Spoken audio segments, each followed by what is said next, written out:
Coucou tout le monde. Alors aujourd'hui une vidéo un peu particulière. Je voulais plus vous présenter en fait mon système de rangement pour mes tampons. Donc en fait j'en ai plusieurs. J'en ai eu un premier et puis maintenant je suis en plein dans une deuxième phase de rangement qui prend un peu moins de place. Et en fait c'est un système que j'utilise aussi maintenant pour mes dailles. Et du coup bah voilà, je voulais vous présenter un peu tout ça et vous montrer un petit peu comment je le faisais. Donc je vais bouger la caméra, vous allez voir, je vais essayer de pas trop vous donner la lourde. Donc là vous pouvez admirer le bazar sur mon bureau.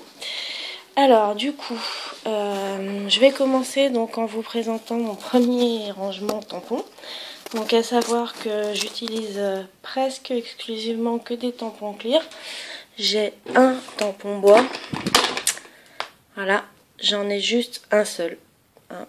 Il date de mon enfance, donc j'y tiens énormément. Donc si vous avez pu voir la lettre E, bah, tout simplement parce que pour mon prénom n'est pas Nelvea Chan. Comme beaucoup doivent s'en douter, c'est un pseudo que j'ai toujours utilisé sur internet. Je me prénomme en réalité Élise. Voilà, vous le saurez. Donc voilà, donc en dehors de ce tampon bois, j'utilise que des tampons clear. Et donc ça, ce que vous avez sous les yeux, c'est mon premier système de rangement. Donc bah, ça se présente comme un album de scrap avec lequel on utilise des anneaux. Donc j'ai fait une première couverture, voilà. Et après... hop, voilà, j'ai des pochettes plastiques. Hop, je vais essayer parce que j'ai la lumière qui se réverbère. C'est pas terrible.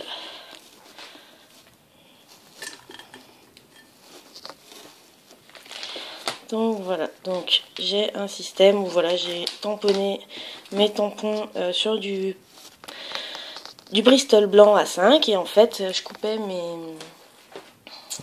des pochettes plastiques tout à fait basiques en deux, comme ça me permettait de faire deux rangements par pochette plastique. Donc voilà, donc ça c'est mon premier système de rangement. Voilà. Et donc maintenant je vais vous montrer le deuxième parce qu'en fait le souci de celui-là c'est que bah, très rapidement ça devient très épais et du coup bah, les anneaux au bout d'un moment ils en peuvent plus quoi, donc voilà. Donc du coup maintenant je suis passée à un autre système de rangement, mais je vais garder le premier. Et en fait là j'utilise en fait tout bêtement une boîte que j'ai achetée, que je vous dise pas de bêtises, à Jiffy. J'utilise toujours mes Bristol blancs et en fait voilà, donc je tamponne toujours mon motif et j'utilise toujours des pochettes de rangement pour classeurs. Donc en fait l'avantage pour moi de ce système là c'est que bah, déjà vous voyez je suis très loin d'avoir rempli ma boîte. Et je trouve que ça prend beaucoup moins de place et que ça s'identifie beaucoup plus facilement en fait. Quand je cherche quelque chose, ben voilà, j'ai juste à faire défiler et voilà, j'ai tout ce que je veux. Voilà. Et en fait, bah, du coup, je fais donc le même système pour mes dailles, donc juste à côté. Donc il y a juste une légère différence, c'est que les dailles, bah, je les mets directement sur le devant. Et les tampons, je mets la pochette derrière. C'est tout, c'est juste pour que ce soit plus lisible. Et donc voilà, donc là vous verrez mieux, j'y mets le nom. Alors attendez, je me rapproche. Voilà, je mets le nom, le die, et derrière j'y mets la découpe du die. Ou alors si je peux, je mets la découpe du die sur le devant. Mais voilà, donc du coup c'est très inspiré des rangements qu'on voit sur les vidéos américaines avec les pochettes plastiques pile poil dans les bonnes dimensions, avec les étiquettes dessus, tout ça. C'est volontaire puisque c'était un système qui m'intéressait beaucoup pour le rangement, mais j'étais pas prête à payer des 100 et des 1000 pour des pochettes bien jolies et bien calibrées alors que je pouvais faire ça moi-même. Donc du coup je vais reposer la caméra. Et puis je vais vous montrer les deux types de pochettes que je fais. Et puis peut-être que ça pourra vous aider ou vous donner des idées. Allez, je vous reprends tout de suite. Me revoilà, donc du coup j'ai posé la caméra. Je pense que ça sera moins... Bah, du moins vous serez moins malade à force de me regarder bouger dans tous les sens. Je suis pas très douée pour tenir la caméra droite sans tanguer dans tous les sens. Donc, hop, maintenant que c'est bien posé, je vais vous montrer. Donc, alors, un exemple, voilà, une pochette tampon. Donc, avec le nom de la planche et le fabricant. Donc là, c'est la planche Hero Art Please Not. Et puis, du coup, voilà, je la tamponne sur mon Bristol. Et alors, pour les tampons, j'ai choisi donc de faire mes pochettes avec du masking tape. Et du coup, je vais vous montrer maintenant comment je fais ces pochettes-là. Vous verrez, c'est vraiment très simple.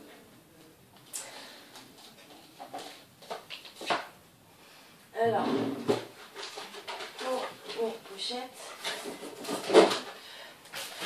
j'utilise tout bêtement du papier Bristol.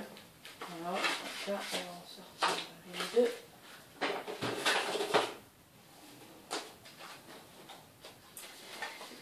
Donc, du papier Bristol, je vais en prendre qu'une seule.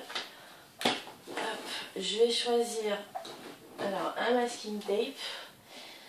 Donc voilà, hein, j'ai le choix. À savoir que pour les planches de tampons, parfois elles peuvent être un tout petit peu lourdes. Je vais vous montrer un exemple. Celle-ci qui est un petit peu large en fait, et donc du coup elle rentre tout pile poil à l'intérieur. Et donc du coup j'ai eu besoin, comparé à une autre, j'ai eu besoin en fait de la renforcer. Voilà, j'ai mis 2 couches de masking tape pour que ce soit plus large et que du coup la planche de tampon elle reste bien à l'intérieur. Donc voilà. Donc je vais reprendre, je vais prendre le même masking tape. J'ai besoin donc de ça. Et j'ai besoin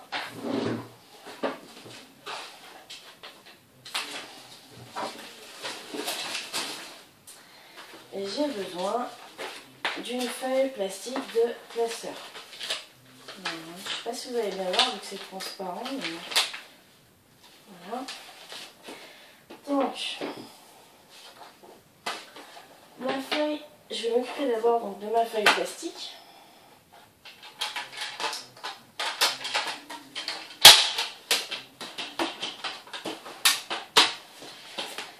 Donc il va falloir prendre les dimensions de votre format. Donc moi là c'est un A5, donc il fait environ 15 par 21. Voilà. Donc pour que ce soit plus facile à attraper, je fais en sorte que mon plastique ne monte pas jusqu'en haut. Et du coup, je vais venir découper ma feuille plastique pour pouvoir avoir les bonnes dimensions. Donc je commence quand même par retirer la partie perforée. Et vous avez de la marge, enfin si vous partez sur un 5 comme moi, vous avez de la marge, il n'y a pas de souci. Donc vous pouvez commencer par retirer les bords, il n'y aura pas de problème. Donc là je garde quand même un côté fixe et du coup je vais venir découper donc ma feuille plastique.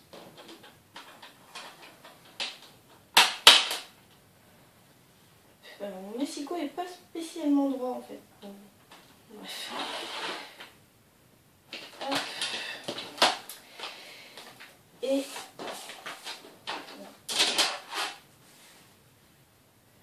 comme je vous ai dit, ça va dépendre de vos mesures.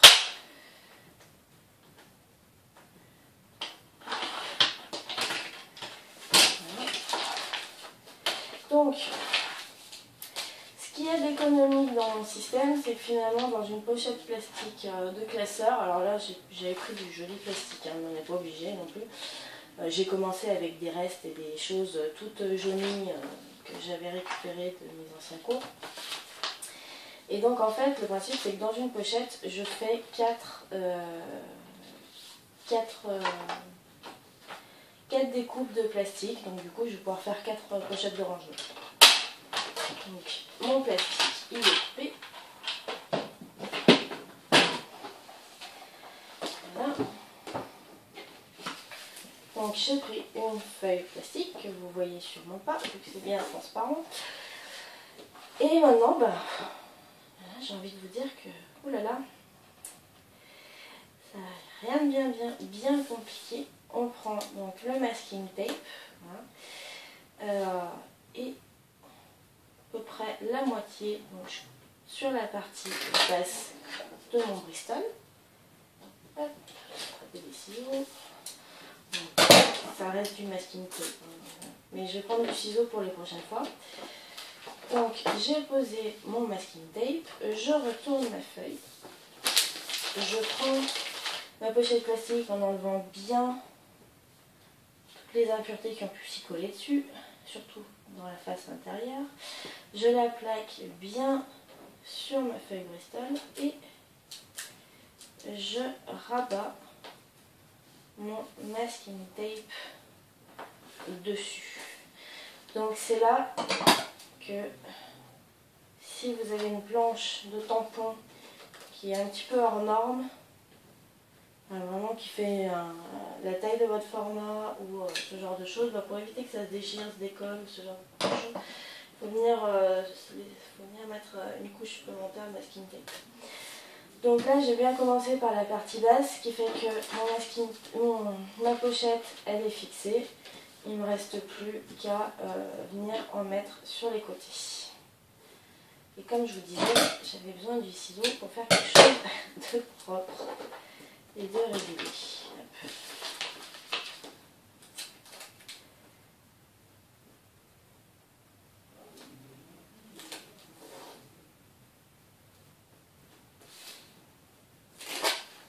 Hop.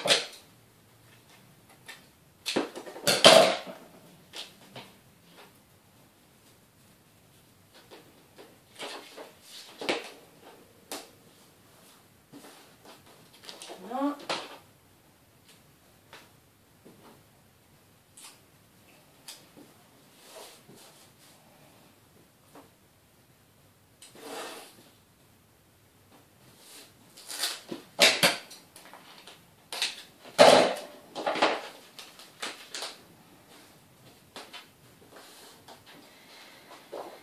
Et voilà, j'ai ma pochette, donc je vais pouvoir y glisser tout ce que je veux dedans. Hop. Il n'y aura pas de souci. Et puis bah, après, de toute façon, de A à Z, c'est juste une question de décoration et de style que vous voulez donner. Donc moi je prends ma perforatrice angle et puis et ben, du coup je viens donner un arrondi à mes angles. Alors donc ça c'est la base type de mes pochettes à tampons. Je vais prendre celle-ci parce qu'en fait je vais la terminer avec vous puisque maintenant je vais passer à la partie texte. Donc pour la partie texte j'utilise une technique que j'ai vue une ou deux fois à droite à gauche. C'est comme du décalcomanie en fait, mais avec les moyens du bord. Donc, je prends une feuille, alors je crois que c'est du rhodoïde ou quelque chose comme ça. Donc c'est une feuille transparente, c'est pour les projecteurs à l'école. Donc j'ai une face rugueuse, une face lisse. Et donc sur ordinateur, je tape les noms de ce que je vais vouloir transférer sur le principe du décalcomanie. Alors à savoir qu'il faut vraiment faire sur l'ordinateur, avant d'imprimer sur la feuille de rhodoïde, il faut faire un effet miroir sur le texte, puisque quand je vais vouloir transférer mon texte, il va falloir que sur le papier, il va falloir que mon texte il soit dans le bon sens. Donc pour qu'il soit dans le bon sens, il faut l'imprimer en effet miroir. Sinon ça ne marchera pas. Et il faut impérativement une imprimante à jet d'encre. Ça ne marche pas avec les imprimantes laser comme principe. Et deuxième petite astuce, il faut attendre. Moi je vous conseille d'attendre facilement un jour ou deux, hein, préparez-les à l'avance. Il faut attendre pour que l'encre sèche sur la feuille de rhodoïde. Voilà, donc vous imprimez dans votre imprimante en effet miroir sur la feuille de rhodoïde. Il faut bien que ça imprime sur le côté lisse de la feuille. Et vous laissez patienter. Moi, ma feuille, ça doit bien faire 2 semaines que j'ai imprimé, à peu près. Et du coup, en fait, après, vous mettez la face imprimée contre votre papier. Hop. Je vous conseille aussi, tant qu'à faire, de protéger un petit peu, si vous avez plusieurs textes comme moi, sur la même planche, je vous conseille quand même un minimum de protéger la partie qui ne doit pas être transférée. Donc voilà. Et donc là c'est ma planche, ça s'appelle le petit monde de Lou et Léon de Togia. Donc je mets face imprimée contre mon Bristol. Je prends une langue de chat, un bâton d'esquimau, ce que vous voulez. Et je viens frotter derrière.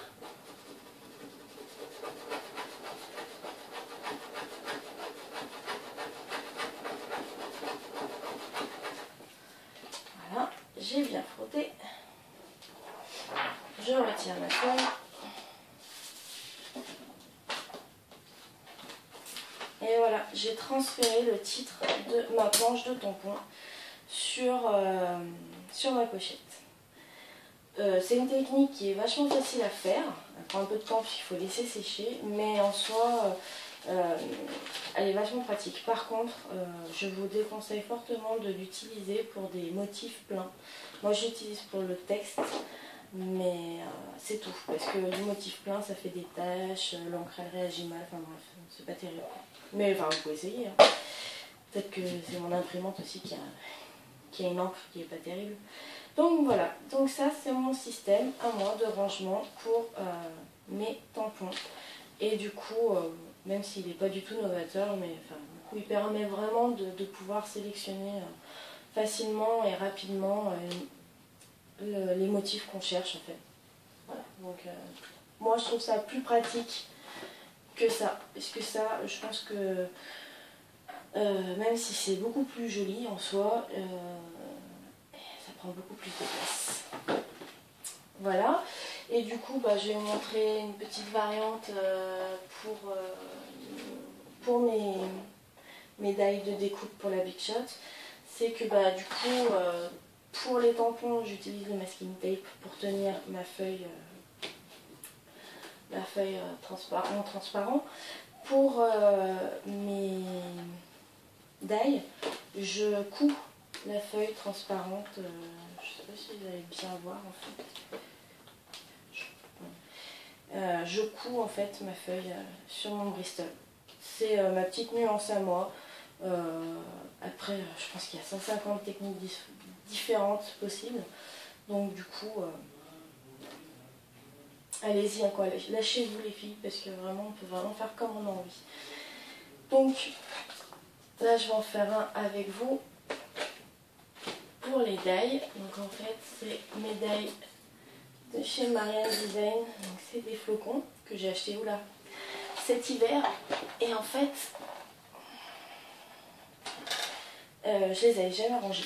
Donc on va les ranger ensemble. Donc pour moi le principe, comme je vous ai dit, c'est de faire quand même une forme de découpe. Alors qu'elle soit devant, derrière, peu importe. Enfin, je préfère quand même en avoir un petit aperçu sur le devant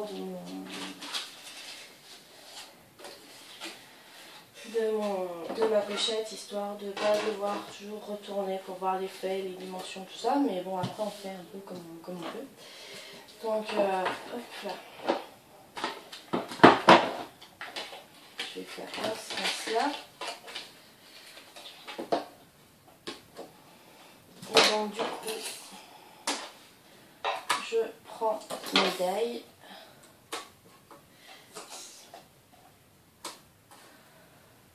Et je découpe mes formes dans la Big Shot. Alors je montre un peu plus précisément parce que je me suis rendu compte que dans les personnes qui regardent mes vidéos, j'ai des amis qui ne font pas de scrap et qui m'ont dit qu'elles trouvaient ça assez sympa, mais en fait elles ne comprennent pas toujours comment ça marche. Donc voilà les filles, hop, là je vous le fais pour vous. Donc la Big Shot, c'est cet instrument-là, noir et rose pour moi. Donc la Big Shot, en fait, elle permet de découper des formes avec des gabarits de découpe qu'on appelle des die. Voilà. Qui passent, on va dire, qui passent dans un rouleau compresseur, là. Et du coup, ça découpe le papier. Je vais quand même ranger ma machine parce qu'elle prend de la place. Là. Voilà, et donc ça va découper mes formes de flocons. Hop là.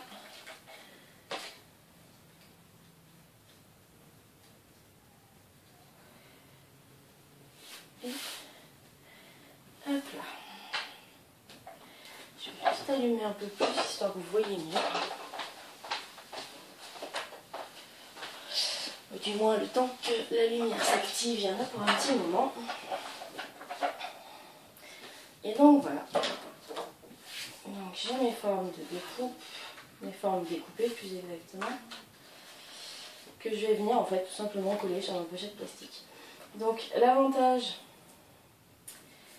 de ces formes là, c'est qu'en fait j'en ai une petite, donc la petite je vais venir la mettre sur le devant de ma pochette. Comme ça quand je chercherai mes flocons, je verrai tout de suite ça et du coup je saurai que c'est cette pochette là. Voilà, donc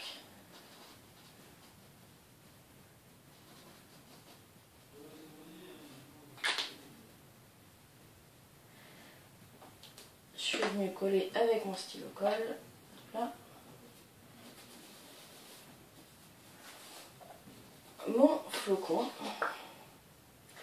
Et je vais venir faire la même chose derrière.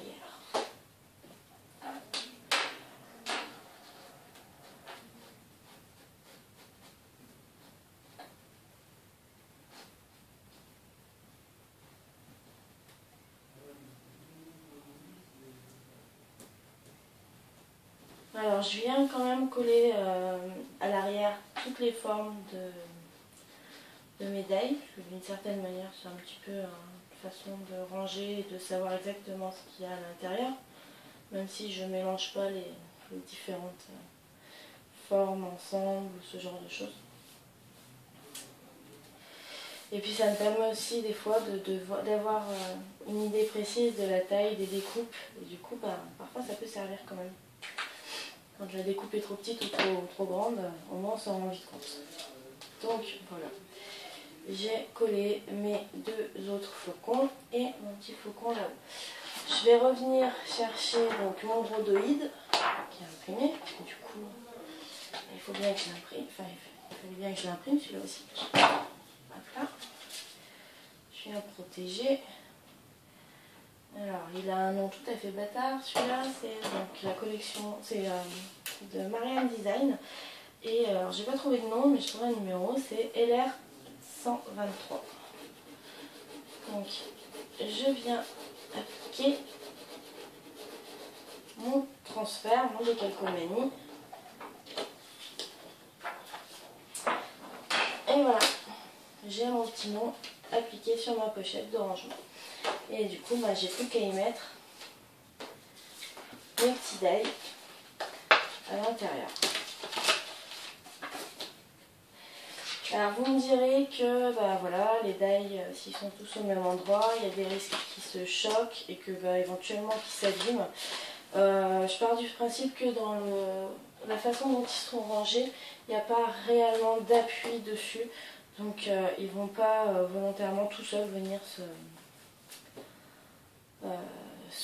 casser le fil qui découpe en fait. Donc je pense que c'est pas trop risqué de les ranger comme ça, pour celle qui se posera la question. Voilà, donc je crois qu'on a fait le tour de mon petit système de rangement. J'espère que ça vous aura plu, j'espère que ça vous donnera des idées, peut-être que ça vous aidera à ranger, parce que c'est toujours le même problème dans le Scrap. Il faut toujours arriver à trouver de la place, ranger et optimiser un peu notre espace, parce qu'on en a beaucoup et un peu de partout. Donc voilà, et j'ai été ravie de partager avec vous cette petite astuce de rangement, et je vous retrouve très bientôt pour des nouvelles vidéos. Bye bye!